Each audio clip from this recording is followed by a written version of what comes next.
Okay, कैसे सब लोग? All good? Okay, that's very nice. तो हम लोग क्या करने वाले हैं, लोग ने कल एक इंट्रोडक्शन मैंने इस प्लेलिस्ट की आपको दी थी, केमिस्ट्री फॉर कॉम्पिटिशन्स, ये हम करने वाले हैं। और इस पे हम लोग सारे के सारे आपके जितने भी कॉम्पिटिटिव एग्जाम्स हैं उन सबको हम कवर करेंगे, राइट? और मैंने आपको एक एग्जाम में भूल गई, एंट्रेंस एग्जाम जो है अब CUET which is for SC के लिए जो एंट्रेंस है उसका भी काफ़ी मैटर आपको इसमें मिल जाएगा। ये वाली पूरी की पूरी प्लेलिस्ट आपके लिए बहुत हेल्पफुल होने वाली है, तो टेलीग्राम चैनल को ज्वाइन करना मत भूलो, बिकॉज आपके सारे नोट्स, क्वेश्चन प्रैक्टिस, वो सब कुछ आपको टेलीग्राम चैनल पे मिले। लिंक जो टेलीग्राम चैनल का है वो डिस्क्रिप्शन बॉक्स में दिया है। तो we are going to begin with our first lecture, lecture 1.1। इस तरह से इस लेक्चर की नंबरिंग जो है वो होगी 1.1, 1.2, 1.3। चैप्टर 1 जब कंप्लीट हो जाएगा उसके बाद 2.1, 2.2, 2.3। तो इस तरह से हम लोग पूरी की पूरी अपनी जो सीरीज है उसको, प्लेलिस्ट को कंप्लीट करेंगे। ऑल्सो मैं स्टार्ट करूंगी सबसे पहले फिजिकल केमिस्ट्री से। तो फिजिकल केमिस्ट्री में हम लोग +1 का पूरा फिजिकल केमिस्ट्री और +2 का पूरा फिजिकल केमिस्ट्री हम लोग इकट्ठा करेंगे, राइट? उसके बाद हम लोग चलेंगे टूवर्ड्स इनऑर्गेनिक केमिस्ट्री, और इनऑर्गेनिक केमिस्ट्री के बाद हम लोग चलेंगे टूवर्ड्स ऑर्गेनिक। तो दिस इज हाउ हमारा प्लेलिस्ट जो है वो शेड्यूल हुआ है, वो प्लान हुआ, राइट? कहीं पे भी कोई भी प्रॉब्लम आपको आती है, आप मेरे साथ डायरेक्टली टेलीग्राम चैनल पे चैट कर सकते हो। That is why I am saying बहुत इंपॉर्टेंट है मेरे साथ कनेक्ट होने के लिए आप टेलीग्राम चैनल जो है उस पे अपने आप को रजिस्टर करो, राइट? फी है, there are no charges for anything. तो लेट्स बिगिन। अब जब हम लोग केमिस्ट्री इंट्रोड्यूस करते हैं, क्योंकि हम लोग केमिस्ट्री फॉर कंपटीशन कर रहे हैं, तो ज़्यादा जो फोकस हमारा रहेगा वो उन टॉपिक्स पे रहेगा जिसमें से हम लोग क्वेश्चंस एक्सपेक्ट करते हैं हमारे कंपटीशन, राइट? तो चैप्टर 1 11th का physical chemistry, some basic concepts of chemistry से हम लोग स्टार्ट कर रहे हैं। उसमें इंट्रोडक्शन दी हुई है जो कि आपको नोट्स में मिलेगी। नोट्स भी अपलोड होंगे after the middle of the chapter. जब हम बीच पे पहुंच जाएंगे तो मैं नोट्स टेलीग्राम चैनल पे ही अपलोड करूंगी। अगेन वो नोट्स फ्री हैं, आप उनको डाउनलोड करके प्रिंट कर सकते हो। हैंड रिटन नोट्स हैं जो कि मैंने वेरियस बुक्स में से मोस्ट इजीली आप कह सकते हो एक्सप्लेन्ड जो नोट्स हैं उस तरह से मैंने पॉइंटर वाइज वो नोट्स बनाए। ओके, तो जब हम फर्स्ट चैप्टर शुरू करते हैं, फर्स्ट चैप्टर आपका शुरू होता है किससे? फर्स्ट चैप्टर शुरू होता है मैटर क्या है, राइट? तो जूनियर क्लासेस से आप पढ़ते चले आ रहे हो जब से साइंस स्टार्ट करिए कि matter is anything which has weight and occupy space, right? Matter को हम क्लासिफाई करते हैं, physical classification and chemical classification. Physical classification solid, liquid and gas. Chemical classification elements, compounds and mixtures. Elements और compounds pure substances होते हैं, mixtures impure substances होते हैं, right? Elements combine करते हैं, कंपाउंड्स बनाते हैं। केमिस्ट्री के बहुत सारे ब्रांचेस हैं जो कि आप कह सकते हो कि बहुत सारे जो स्टूडेंट्स हैं वो केमिस्ट्री को परस्यू करते हैं आगे। इम्नो केमिस्ट्री है जिसमें सॉइल को स्टडी करते हैं, एग्रीकल्चरल केमिस्ट्री है, पॉलीमर केमिस्ट्री है, मेडिसिनल केमिस्ट्री है, बायो केमिस्ट्री है। तो ऑन एन एवरेज हम ये कह सकते हैं कि केमिस्ट्री हमारी हर एक फील्ड में यूज हो, राइट? तो वुड से लेके, प्लास्टिक से लेके, पॉलीमर से लेके, सोप से लेके, डिटर्जेंट से लेके, हमसे लेके, हम सब केमिस्ट्री। सिंपल लैंग्वेज में all of us are made of chemistry in some way और द अदर। तो it's a very very important science. कुछ लोगों को बड़ी बोरिंग लगती है, मुझे बड़ी इंटरेस्टिंग लगती है। क्यों? हाँ, कुछ लोग बोलते हैं कि मग अप करना पड़ता है, तो कुछ चीजें मग अप करनी पड़ती हैं, पर अगर आप को रिलेट करोगे उन चीजों को अपनी डे टू डे लाइफ के साथ, तो आपको केमिस्ट्री बहुत interesting, right? So let's start with a topic today, laws of chemical combination. This is what we are going to begin. इसमें से हम क्वेश्चंस एक्सपेक्ट कर सकते हैं. प्रीवियस वाला आप नोट्स में can just go through the notes once. I hope they will be helpful. So let's begin guys. Laws of chemical combination. हम लोगों ने पढ़ने हैं 5 laws of chemical combination. आज वाले लेक्चर में आपको laws of chemical combination आप पढ़ते आ रहे हो from the junior classes. थोड़े से इसके questions भी हम लोग करेंगे but not in the class. That will be again on the Telegram channel. जब भी ये लेक्चर खत्म होगा अपलोड होगा टेलीग्राम चैनल पे, साथ ही क्वेश्चंस भी. So we are going on to laws of chemical combination guys. Let's see क्या क्या इसमें है. Laws of chemical combination is going to be the first law which we are doing is law of conservation of mass.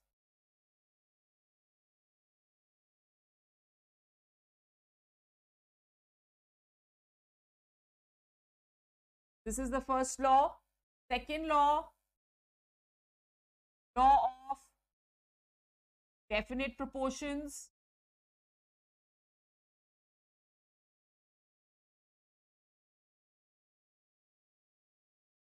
Third law कौन सा है? That is law of multiple proportions.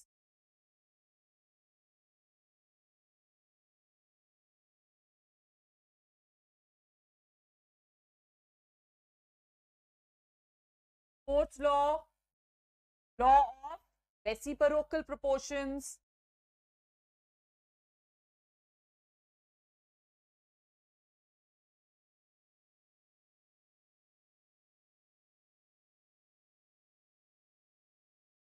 And the last law, which is Gay-Lussac's law of combining volume or law of gaseous.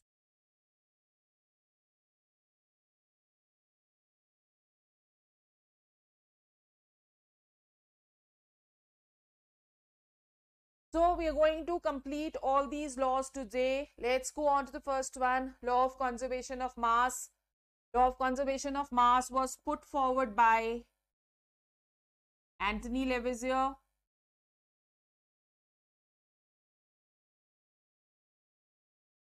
Antony Lavoisier को हम लोग father of modern chemistry भी बुलाते हैं.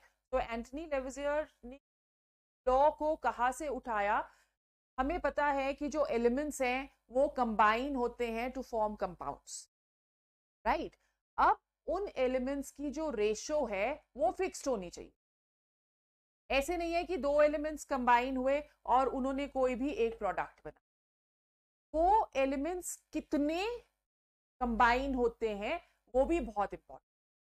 तो लॉ ऑफ कंजर्वेशन ऑफ मास में बोला गया कि जब भी एलिमेंट्स कंबाइन होंगे और जब भी रिएक्शन होगी तो total mass of the reactants will always be equal to total mass of the products formed. Because हमें पता है matter can neither be created nor destroyed. So this law will explain the indestructibility of matter, right? तो इस करके इसको law of indestructibility भी बुलाया जाता है. तो क्या बोल रहा है ये law बच्चों? ये law बोल रहा है total mass of reactants is equal to total mass of products. ठीक है. So we are going to take an example over here. Let's take a very simple reaction. Let's say कि हम लोग कार्बन को combine कर रहे हैं या बर्न कर रहे हैं ऑक्सीजन में और ये हमें दे रहा है कार्बन डाइऑक्साइड. ठीक है. अब अगर हम एटॉमिक मास कार्बन का लें तो कितना है? 12. Molecular mass is 32. इसका मॉलिक्यूलर मास आप कैलकुलेट करोगे 12 + 2 32.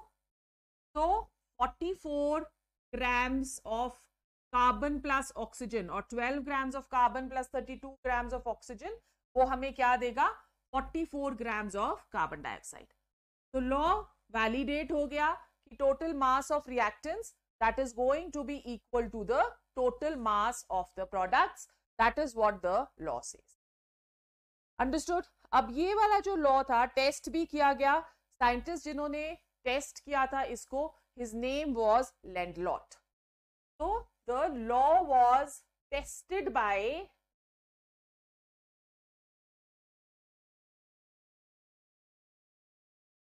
Landlord was the scientist.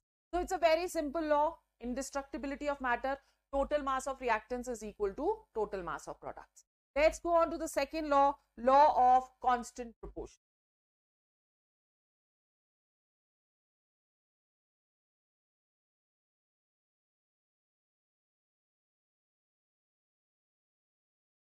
So the second law is law of constant or definite proportions.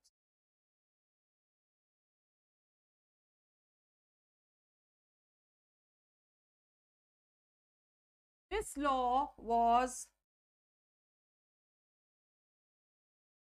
put forward by Joseph Proust. अब जोसेफ प्राउस्ट से अगेन व्हाट डिड ही से, he said कि अगर हम कोई भी कंपाउंड लेते हैं, उसका कोई भी सोर्स हो, हमेशा जो एलिमेंट्स एक दूसरे के साथ कंबाइन करेंगे, they will always do so in a fixed ratio by mass and volume. Okay, जैसे फॉर एग्जांपल अगर हम लोग कार्बन डाइऑक्साइड लेते हैं, कार्बन डाइऑक्साइड के बहुत सारे सोर्सेज हैं, जैसे कैल्शियम कार्बोनेट को आप हीट कर रहे हो,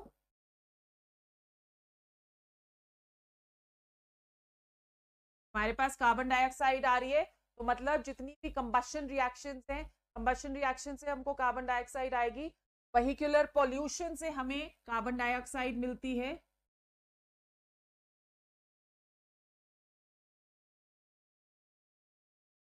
फैक्ट्रीज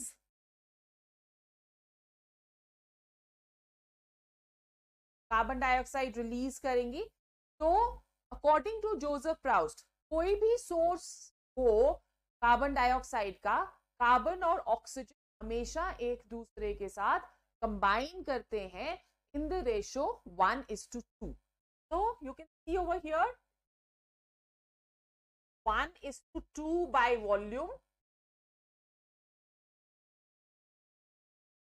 and carbon का atomic mass is what 12:32, so this will be 3:8, which means that this is the combination by. Similarly अगर हम वाटर लेते हैं तो वाटर की भी बहुत सारे सोर्सेज रहते हैं,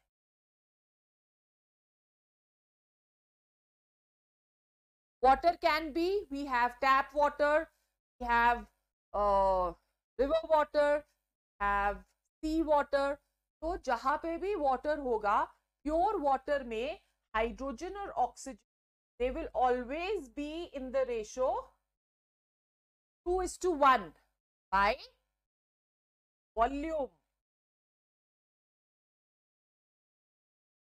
और बाय वेट भी कैलकुलेट कर लेते हैं। हाइड्रोजन का मॉलिक्यूलर मास और हाइड्रोजन का वो मास इसमें कितना है 2:3, which will be equal to 1:8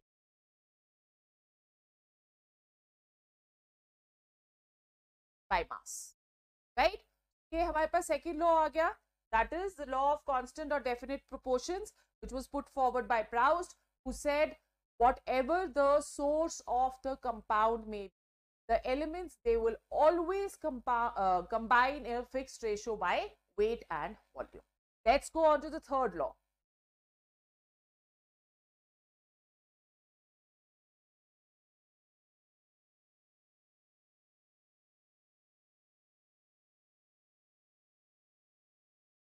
Third law is law of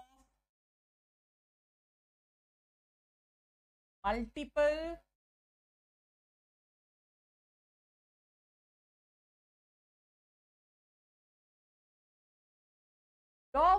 proportions that was put forward by John Dalton.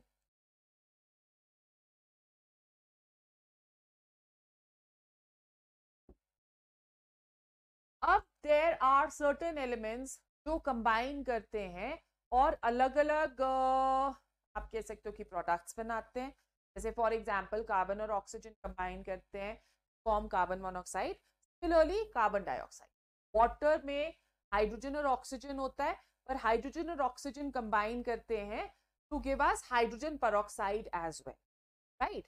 तो अकॉर्डिंग टू जॉन डेल्टन, अगर दो एलिमेंट्स कंबाइन कर रहे हैं पर वो मोर देन वन प्रोडक्ट बना रहे हैं, राइट, दो एलिमेंट्स कंबाइन कर रहे हैं, मोर देन वन प्रोडक्ट बना रहे हैं, तो इन दैट केस अगर हम एक की रेशो को या एक के मास को फिक्स्ड रखते हैं, तो जो दो प्रोडक्ट्स बनेंगे वो दोनों एक दूसरे के साथ एक फिक्स्ड रेशो में present. All right. So if we are having, say we are having one is this, one element is this, and the other element is this. ये और ये कंबाइन करके एक प्रोडक्ट बना रहे हैं, पर ये और ये कंबाइन करके एक दूसरा प्रोडक्ट भी बना रहे हैं. तो इसका और इसका जो रेशो होगा that is going to be fixed. इसका और इसका रेशो भी फिक्स्ड होगा. अगर हम इसको मास को कांस्टेंट रख रहे हैं तो इसका और इसका रेशो भी fix. Okay, so let's understand by taking an example of nitrogen and oxygen. Nitrogen और ऑक्सीजन 5 ऑक्साइड्स बनाते हैं. Okay, so we have over here nitric oxide, nitrous oxide, which is the laughing gas, also nitrogen trioxide N2O3, nitrogen tetroxide जो कि nitrogen dioxide का dimer है. Number 5 is nitrogen pentoxide. तो यहां पे we are taking mass of nitrogen, mass of oxygen. Mass of nitrogen in this is 14, mass of oxygen is 16, mass of nitrogen is 28, 16, mass of N2O3, nitrogen is 28 and oxygen is 48 or 24, 3 8s are 24. Sorry, 3 16s are.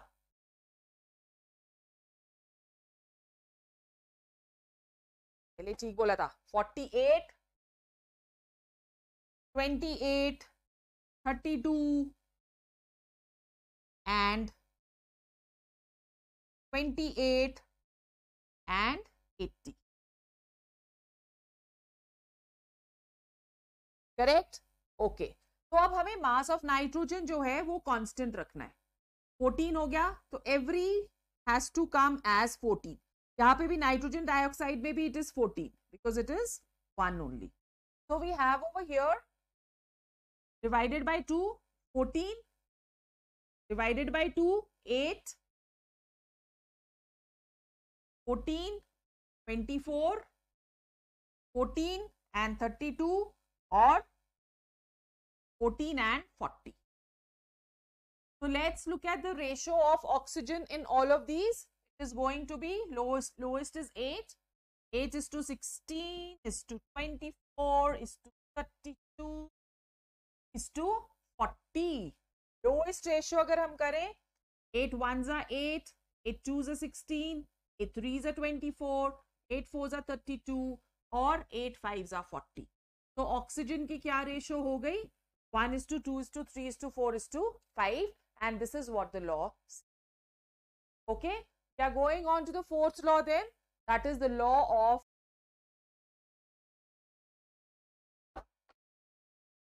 the fourth law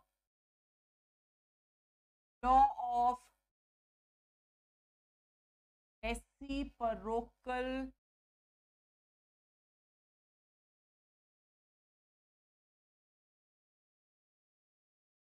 quotients. The law was given by Richter. अब ये law क्या बोलता है?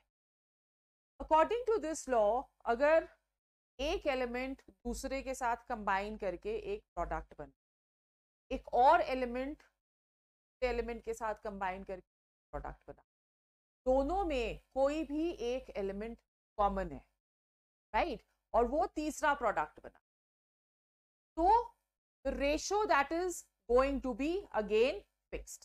So according to the law of reciprocal proportions, अगर suppose हम बोल रहे हैं कि एक एलिमेंट A है, राइट, और वो कंबाइन कर रहा है B के साथ और C के साथ, is forming different compounds.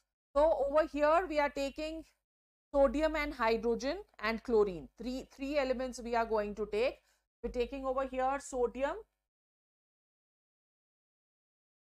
ठीक है, और हमने ले लिया हाइड्रोजन, और हमने ले लिया now sodium and hydrogen combine करके बनाएंगे सोडियम हाइड्राइड, ठीक है, और हाइड्रोजन और क्लोरीन कंबाइन करके क्या बनाएंगे, और Na और Cl कंबाइन करके क्या बनाएंगे, NaCl, राइट. अब देखते हैं, let's see in NaH. NaH में क्या हो रहा है, 23 पार्ट्स ऑफ सोडियम, कितने पार्ट्स ऑफ हाइड्रोजन के साथ कंबाइन कर रहे हैं, 1 part of hydrogen,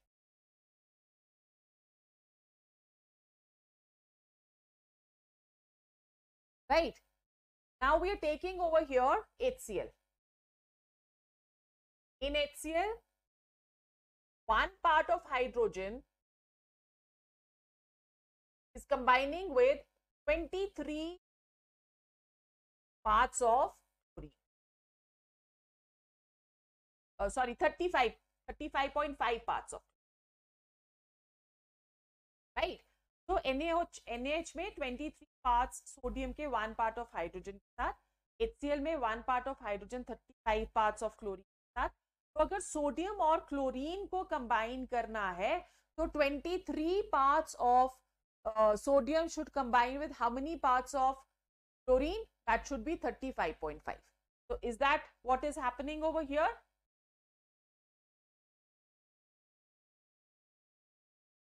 Three parts will combine with 35.5 parts of.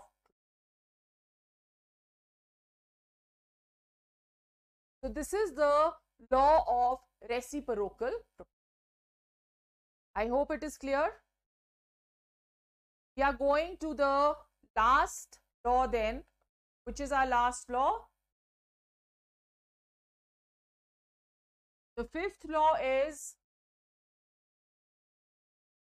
Gay-Lussac's law of combining volumes.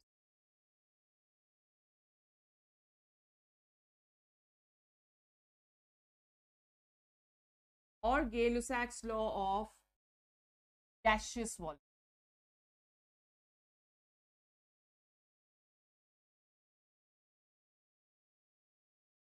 ये वाला जो लॉ है ये पर्टिकुलरली गैसेस के लिए है, which says कि अगर एक वॉल्यूम गैस की वॉल्यूम के साथ कंबाइन करती है और हमें प्रोडक्ट भी जो है वो गैसियस ही मिल रहा है, तो तीनों की जो रेशो है that is going to be fixed, और that is going to be simplest whole number ratio.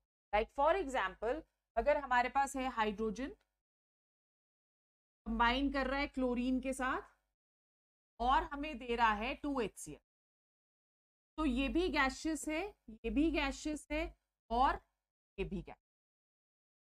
Volumes है तो volume, this is 1 volume, this is 1 volume and this is 2 volume, तो रेशो क्या हो जाएगी 1:1:2. This is a very very simple law, that is law of gaseous volumes. You can take some more examples, like if there is carbon monoxide which is combining with oxygen, give us 2CO2. तो बच्चों ratio क्या हो गई 2:1, 1:2, right. तो ये हमारे laws हैं, laws of chemical combination. आज का हमारा टॉपिक यहाँ पे खत्म होता है। टेलीग्राम चैनल को जरूर जरूर जरूर आप फॉलो करो और नोट्स वगैरह सब आपको उसी में मिलेंगे।